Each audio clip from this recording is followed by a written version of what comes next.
Queremos saludarles, mis apreciados hermanos y amigos, en este su programa Biblia al alcance de todos, un repaso de escuela sabática. Hoy nos encontramos una vez más con el pastor Nelson Hernández, pastor de la Iglesia Central. Pastor, es un privilegio siempre tenerle en nuestro set de grabación.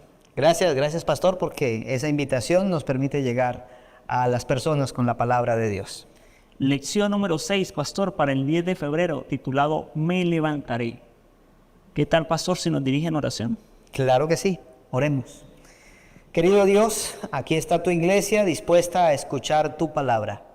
Hemos venido estudiando durante la semana acerca de la palabra de Dios a través de la lección de la escuela sabática. Permite que al llegar a cada oyente pueda sentir la necesidad de acercarse al Dios que está dispuesto a ayudarnos. Regala tu bendición en el nombre de Jesús. Amén. Vivimos en un mundo, pastor, donde ruge el mal, donde las corrientes de los poderosos oprimen a los necesitados, a los pobres, a los débiles. La brecha entre los ricos y los pobres crece cada día más. Los menesterosos cada vez más menesterosos y los poderosos cada vez más poderosos. Pero esto no es nuevo, pastor. Cuando vamos a los salmos nos damos cuenta, mis apreciados, que en los tiempos del salmista canónico ya existía tal situación. Sí, y desde mucho antes. Entonces el salmista hace lo siguiente. En la lección número 4 podemos contemplar que el salmista presentó algunas figuras interesantes de Dios.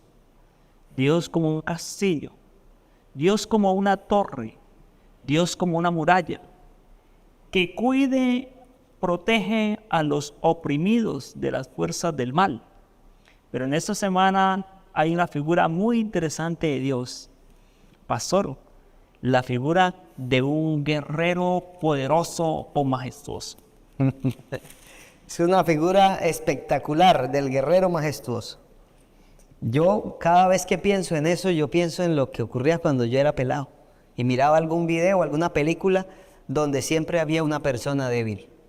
Y a mí me gustaba, era el final, o ese momento, había un momento crucial, había un clímax donde yo decía, que pase este momento porque este es el momento especial. Cuando el débil aparecía, había un guerrero que era malo, y por cierto siempre era más grande. Y cuando de pronto aparecía otro que venía a enfrentar a ese que lo estaba oprimiendo. Cuando yo veía esos momentos, yo decía, este es el momento. Y uno regularmente veía películas, era para ver cómo el bien vencía sobre el mal. La ventaja de todo era que ya se sabía quién iba a ganar. Uno dice, ya uno sabe. Y con Dios nosotros sabemos cómo es el fin desde el principio. Nosotros en este momento ya conocemos quién es el que va a ganar. Pues el guerrero majestuoso. Por eso el Salmo 18 dice en el versículo 2, Jehová es roca mía, castillo mío y mi libertador. Dios mío, fortaleza mía, yo confiaré en él, porque es mi escudo y la fuerza de mi salvación, mi alto refugio. Da muchas características de ese Dios guerrero, pero a ese Dios guerrero la gente lo invocaba mucho, pero para hablar de él siempre lo colocaban como alguien terrible, porque decía, el Señor tronó desde el cielo él mandó fuego. Y el Salmo 144, que yo me lo aprendí cuando estaba comenzando pues mi vida espiritual, me aprendí el Salmo 144, bendito sea Jehová mi roca, quien adiestra mis manos para la batalla y mis dedos para la guerra. O sea, a mí eso me gustaba, solo que yo cometí un error. Dale cuidado, pastor. Y a ustedes también les cuento. Yo me aprendí el Salmo porque allá en el versículo 10 dice, Él es el que da la victoria a reyes. Pero mi Biblia tenía un problema. Mi Biblia tenía un problema que la Y le quitaron la parte de abajito y siempre se leía, Él es el que da victoria al revés. Y yo lo decía y lo repetía así, pero no sabía por qué. Pero ahora la Biblia me dice a mí que la victoria viene del Señor. Y que ese guerrero poderoso que truena, que hace cosas que para el autor, para él son fáciles. Despide relámpagos y disípalos, envía saetas y contúrbalos, acábalos a todos. Cuando dice todo eso, dice, yo estoy presentando a Dios como un gran guerrero. Pero no hay un guerrero más fuerte en la Biblia que David, que venció a Goliat, que acabó, que en batalla siempre hizo cosas espectaculares. Sin embargo, él sabía que todas esas batallas no eran de él, que era Dios el que daba la victoria. Por lo tanto, tal vez alguno de ustedes esté en este momento pasando por una situación muy difícil y entienda que está pasando por una batalla incluso espiritual o de cualquier otro corte, financiera, pero sepa que la victoria la da el Señor. Él es el que da la victoria porque Él es un guerrero poderoso y majestuoso. Al entender eso, necesitamos ver que hay gente que está oprimida, pero el Señor viene a traer justicia. Perfecto, pastor. Maravilloso. Déjame decirle, mis apreciados hermanos, que Dios siempre ha estado a favor de los menesterosos, de los pobres, de los necesitados, pastor. Cuando nosotros vamos al Antiguo Testamento, notamos en el libro de Deuteronomios, la segunda ley, que en el capítulo 10, el capítulo 14, el capítulo 16, el capítulo 26, Dios hace una descripción amplia de los deberes que tenía el pueblo con tres tipos de personas en especiales. Uno de esos tres, mi pastor, ¿se alcanza a acordar? Los extranjeros. Los extranjeros, también los huérfanos y por supuesto las viudas. Pareciera que el Señor tiene un cuidado especial por ese tipo de personas, ¿verdad? Extranjeros, porque bien sabemos, mis apreciados hermanos y pastor, que en los tiempos en que Moisés escribe, la mayoría de pueblos eran pueblos nómadas, iban de un lugar a otro. Así que era un pueblo que permanentemente era extranjero, y en especial el pueblo de Dios, y los patriarcas, ¿cierto? Como Abraham, como Isaac, como Jacob. Ahora, los huérfanos y las viudas, porque en esa época habían muchas guerras, así que los soldados casi siempre eran hombres, los que iban a la guerra. Tal vez en algunas películas, ahora que uno visualiza de la India, de la China, es donde habían guerreras, pero en la Biblia los guerreros eran varones, ¿cierto? Así que eran los varones los que morían en batalla. Eso daba como resultado mucho huérfano y mucha viuda. Y el Señor hace una legislación especial, pastor, para que el pueblo de Dios pudiera atender a ese tipo de personas. Pero el salmista también habla de los pobres y los necesitados. Y uno podría pensar que esa palabra pobre tiene que ver solo con falta de recursos. Sin embargo, no es eso, ¿cierto? Es el espíritu de la persona que está desprotegida de entender que él no soluciona con sus propias fuerzas, sino que él depende del Señor. Y hay un salmo, pastor, que me lo encontré ahí en el repaso de la lección, en el folleto del 3 en 1. Qué salmo tan precioso, qué versículo, mis apreciados, que quisiera compartir con ustedes. Salmo 68, versículo 5. Dios es padre de huérfanos y defensor de viudas. Él es Dios en su santa morada. Amén. Tremendo versículo. Ahora, pastor, pero cuando nosotros queremos llevar eso a la práctica, cuando nosotros miramos realmente, no solo Dios en su palabra en el Antiguo Testamento lo presenta, sino que lo que me llama a mí la atención es que Jesús se encarna en el Antiguo Testamento. Porque la ley es muy bonita legislarla, pero ahora vivirla es otro asunto. Pero déjame decirle, mi apreciado amigo, que el Señor Jesús se hizo pobre. Nació en un hogar con muchas dificultades financieras. Tuvo una situación familiar bien difícil con sus hermanos. Y nosotros lo podemos visualizar siempre al lado de la viuda, pastor. Ahí estaba. Al lado del huérfano, al lado del que estaba allá en el lago de Betesda, ¿cierto? En el pozo de Betesda, 38 años, botado, paralítico. O sea, Dios siempre con el que clamaba en las catatumbas, ¿cierto? Con el que estaba en el borde de la vía principal pidiendo monedas. El Señor siempre estuvo con los necesitados, ¿cierto? El Señor siempre estuvo con los menesterosos. Ahora, la pregunta, pastor, que debemos hacernos en esta mañana, o en esta tarde, en esta noche, no sé a qué horas me estás mirando en este momento, es: en Colombia tenemos muchos extranjeros. Y no estamos hablando de los que vienen de Suiza. No, pero los que vienen de Suiza los tratamos diferente. Los que vienen de otro lugar. Total. En Colombia tenemos muchos hermanos de nuestra amada patria hermana venezolana, hermanos. Y son extranjeros. Y son extranjeros no porque han querido ser extranjeros, son extranjeros por situaciones sociales que vive su país, ¿cierto? Y no solo eso, en Colombia la guerra ha hecho que haya mucha viuda, mucho huérfano, ¿cierto? Y yo me preguntaba, pastor, mientras leía la lección, ¿qué estamos haciendo nosotros, cierto? Porque usted sabe que nosotros como líderes espirituales tenemos una labor social para hacer, social y espiritual, ¿cierto? Y yo me preguntaba, pastor, ¿qué estamos haciendo? ¿Qué estamos haciendo? Porque pareciera que el pueblo descuidó en el Antiguo Testamento esa labor tan importante que el Señor había enviado.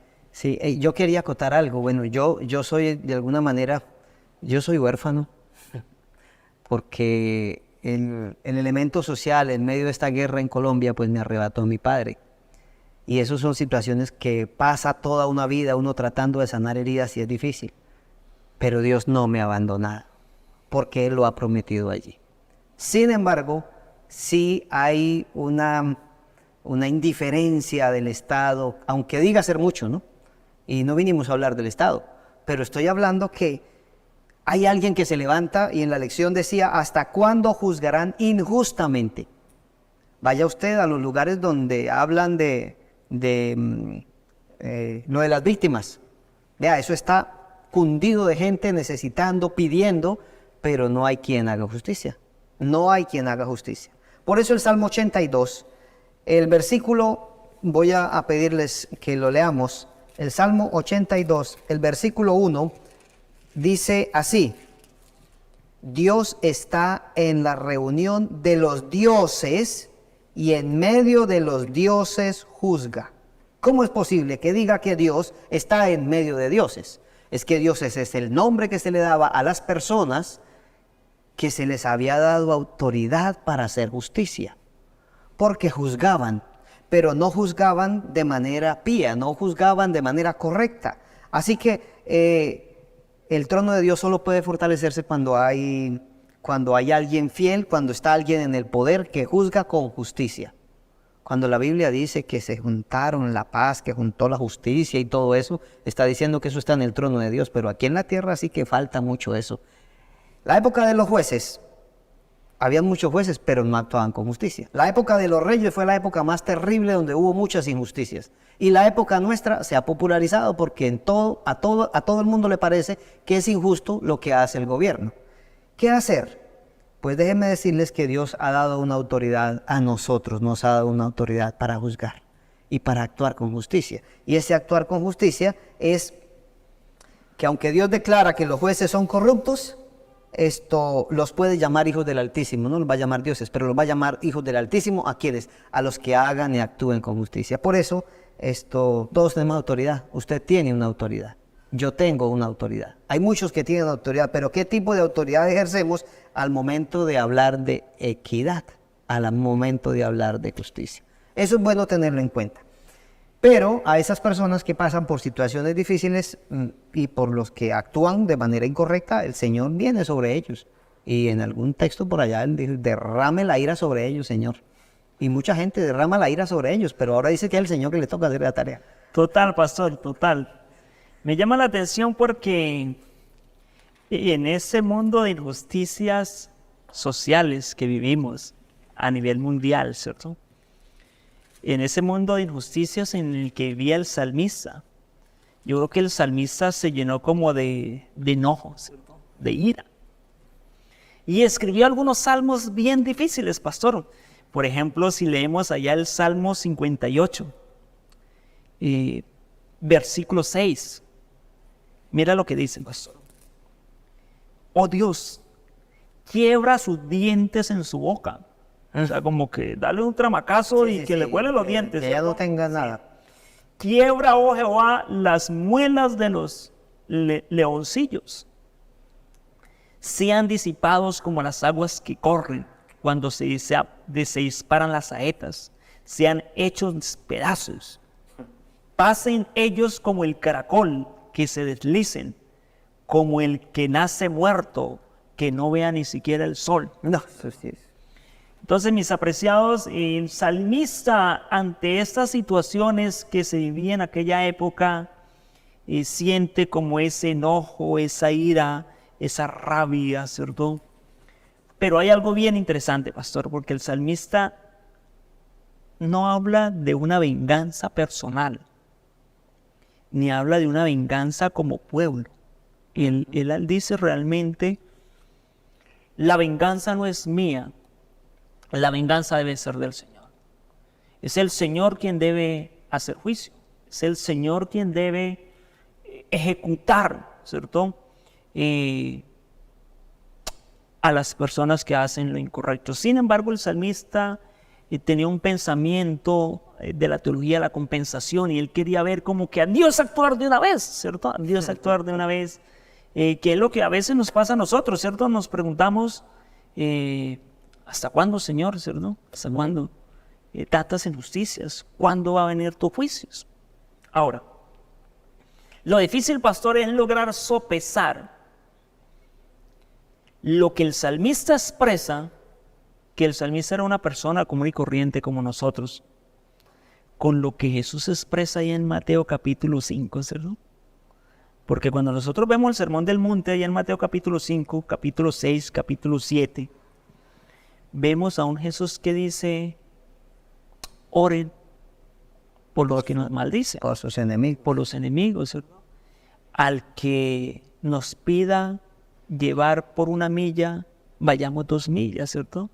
Al que nos golpee en una mejilla, ponen la otra, ¿cierto? O sea, como que no hay una acción recíproca. Pero pastor, nosotros nos quedamos en el pasado, en el ojo por ojo y diente por diente. Una persona se roba una moto y entonces lo descubrieron y entre todos le dan palo y hacen justicia a mano propia. Nos quedamos en la parte de Total. Si nosotros como seres humanos queremos ver la justicia hecha ahí automáticamente. Y si no, que corra la sangre. Ojalá, sí, el que robe la moto, ojalá se estrella a la media cuadra y decimos, se hizo justicia, ¿verdad? El karma. Sin embargo, mis apreciados hermanos, el mensaje no es ese. El mensaje es que Dios en su debido tiempo obrará juicio, ¿cierto? Y las escenas de juicio son muy bonitas, pastor, de antemano, casi siempre son apocalípticas, van al santuario, al futuro. Sí, son apocalípticas porque el juicio tiene que ver también con el Apocalipsis, pero hay muchas escenas que tienen que ver con el Antiguo Testamento. Así que la Biblia menciona que hay el santuario y el juicio están ligados así, pero hay unos teólogos cristianos que hablan de los mini juicios de Dios en el Antiguo Testamento. Por ejemplo, el día que María habló en contra de Moisés, Le cayó lepra. le cayó lepra, pero no solo le cayó lepra, el Señor le dijo, tiene que ir allá en la puerta del tabernáculo, y el juicio para ella vino en la puerta del tabernáculo. El día de Coré, Datán y Abirán, el Señor les dijo, traigan a toda la gente y pónganla frente al tabernáculo. Así que el juicio venía del santuario, el juicio venía del santuario.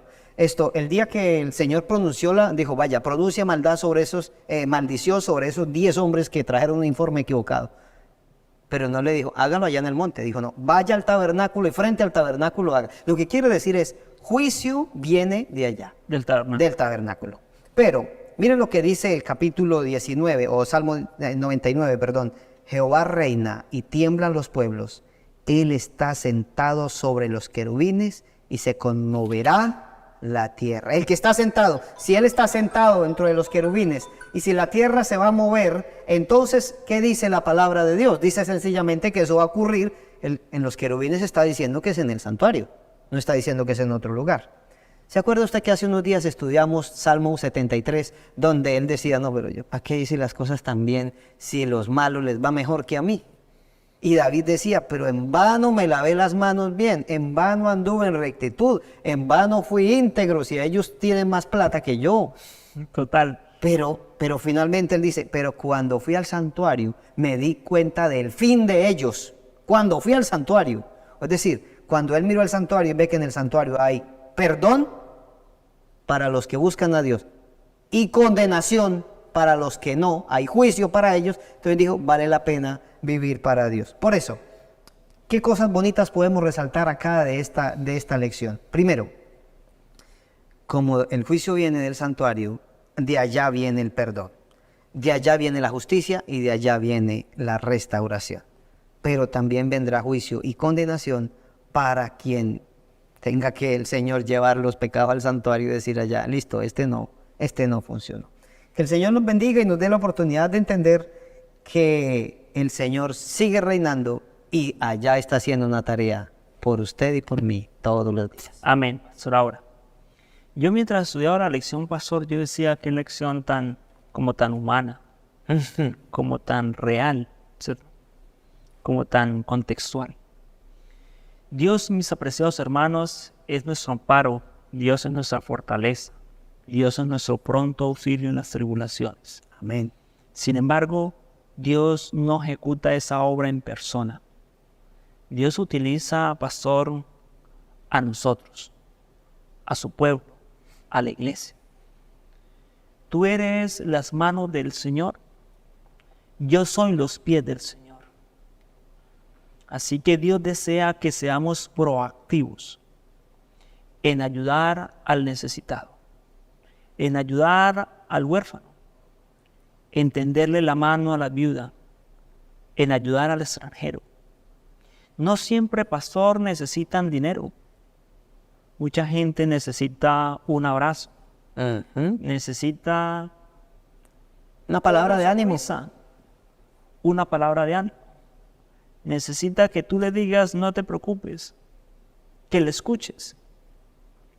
Esa es la labor que Dios nos ha dejado a cada uno de nosotros. Si bien, pastor, no vamos a poder exterminar las necesidades del mundo, cada uno de nosotros tenemos un radio de acción donde podemos hacer una obra maravillosa esta misma semana para el Señor.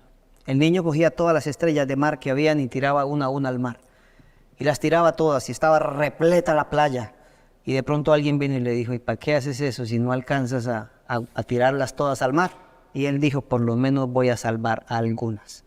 Cuando el Señor dice en su palabra, por la opresión del débil, por el gemido del menesteroso, me levantaré, dice el Señor, y los voy a salvar, está diciendo, como en la época antigua, y el Señor levantó a tal como profeta, y el Señor levantó a este y el Señor levantó a este y lo envió, y ahora el Señor levanta a Ángel, y levanta a Nelson, y levanta a cada uno de ustedes. El Señor se va a levantar en beneficio de ellos, pero la manera de hacerlo es a través de nosotros. Amén. Vamos a orar, pastor. Inclinemos el rostro y oremos. Nuestro Padre Celestial, te damos infinitas gracias porque a través de tu palabra nos ilustra, nos motiva y también nos impulsa.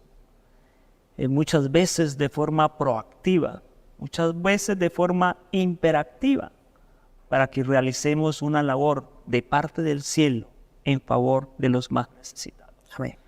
Haznos a nosotros como pastores instrumentos y a cada una de las personas que en este momento nos ven y nos escuchan, instrumentos de Dios para llevar sanidad, paz y bendición a muchos hogares.